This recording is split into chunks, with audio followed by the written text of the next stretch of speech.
Les fortes pluies de ces dernières semaines, surveillées avec une grande attention sur le barrage de Petit-Saut, pour la sécurité de l'ouvrage et pour la régulation des évacuations d'eau pouvant impacter les régions en aval de l'ouvrage.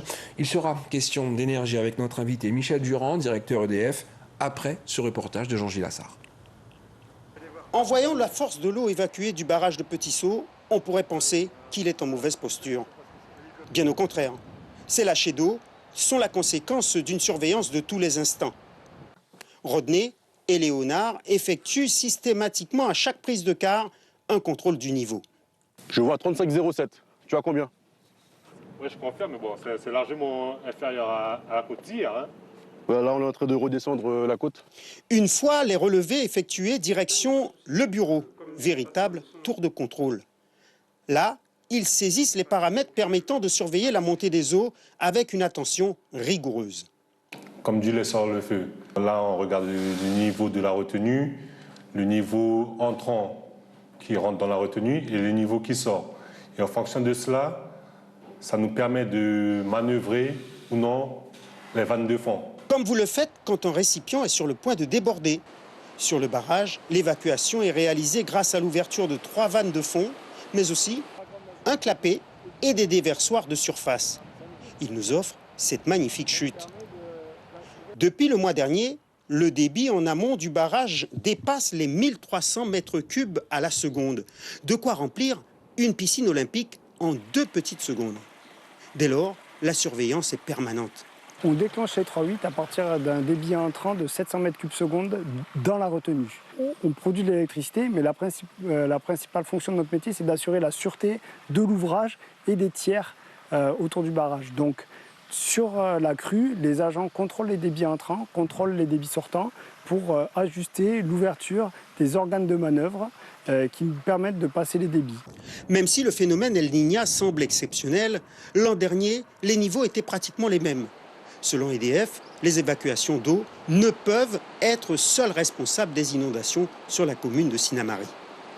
Aujourd'hui, l'ensemble de la Guyane est inondé par le phénomène climatique La Niña, avec les sols qui sont gorgés d'eau sur tous les cours d'eau, toutes les criques, et les montées sont très impressionnantes. Et en plus, nous avons des phénomènes de marée qui sont très hauts sur le littoral. Pour l'heure, il y a peu de chances que la hauteur maximale du barrage soit atteinte. Une chose est certaine, cette période de pluie a permis de constituer une réserve d'eau facilitant la production en électricité bien au-delà de la prochaine saison sèche. Et Michel Durand, directeur EDF Guyane, est notre invité. Michel Durand, bonsoir. Bonsoir. Alors on va revenir sur la production d'électricité dans un instant, mais tout d'abord, concernant ces lâchers d'eau qu'on vient de voir, certains émettent des craintes, notamment sur la commune de Sinnamary. Vous nous garantissez ce soir aucun danger, maîtrise totale? Non, je pense que le reportage l'a bien montré. D'abord, je tiens à saluer tous les collègues d'EDF qui font un travail remarquable, hein, comme ça a été très bien souligné. On surveille. Le barrage est conçu pour des phénomènes météo bien plus importants que ceux qu'on vit aujourd'hui. Il n'y a rien d'exceptionnel. De surcroît, le barrage lâche la plupart du temps moins d'eau que ce qu'il reçoit. Donc là, on est dans une période où on lâche l'eau qu'on reçoit, pas plus. Ce qui se passe, c'est qu'on a 60 km de l'embouchure.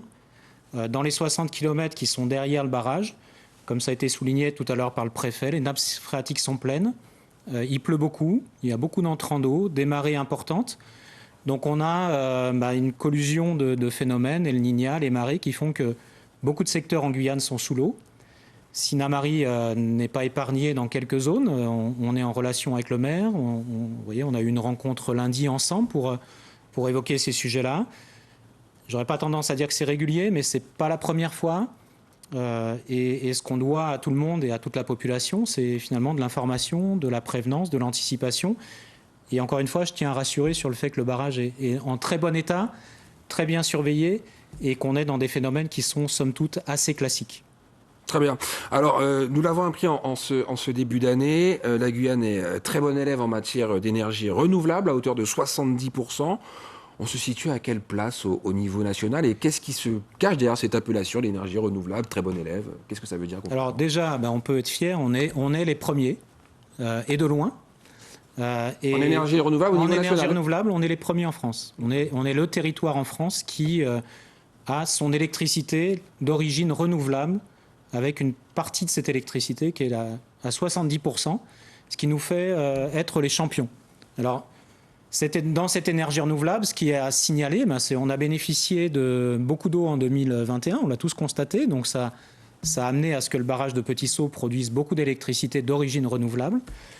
Et puis, on a un territoire en Guyane qui est très dynamique sur les projets d'énergie renouvelable, une centrale biomasse développée par Voltalia qui a démarré à Cacao, des centrales solaires qui se développent et qui font que petit à petit, on se rapproche d'une ambition qui est réaliste en Guyane, c'est d'atteindre 100% d'énergie renouvelable. Pour autant, au moment où on se parle, on a encore 30% d'énergie qui s'appuie sur la centrale du Larivot, sur la centrale de Dégradé-Cannes, qui est en fin de vie, sur les moyens thermiques existants. Et il faut aussi le souligner, parce que si on arrive à avoir de l'électricité tous les jours, c'est qu'on arrive à faire fonctionner ces centrales qui sont en fin de vie. Alors justement, restons dans le domaine du renouvelable, c'est aussi des contraintes administratives, des dossiers parfois longs, et puis il y a aussi la problématique de la formation des personnels. Est-ce que vous pouvez, vous, agir sur ces deux points? Alors, les producteurs d'énergie renouvelable développent leurs projets. C'est un processus qui est effectivement complexe. Tout projet prend du temps à être développé, on parle de 5 à 7 ans.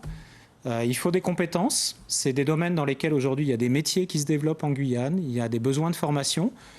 Donc il y a des filières qui s'organisent aujourd'hui avec des GEC, avec le MEDEF, avec des associations socio-professionnelles, avec l'éducation nationale, avec la faculté, puisqu'il y a un master énergie qui a été mis en place en Guyane depuis 3 ans maintenant. Très bien, très bien. Donc on est vraiment dans une dynamique de créer finalement un environnement en Guyane qui bénéficie aussi aux Guyanais, aux jeunes Guyanais qui veulent se former dans ces métiers-là. Alors justement, vous parliez de l'usine, la future usine qui devrait remplacer, la future usine du Larivot qui devrait remplacer celle donc de Dégradé-Cannes. Est-ce qu'on a vraiment les moyens de la faire fonctionner au biocarburant, cette usine? Alors cette usine fonctionnera que au biocarburant.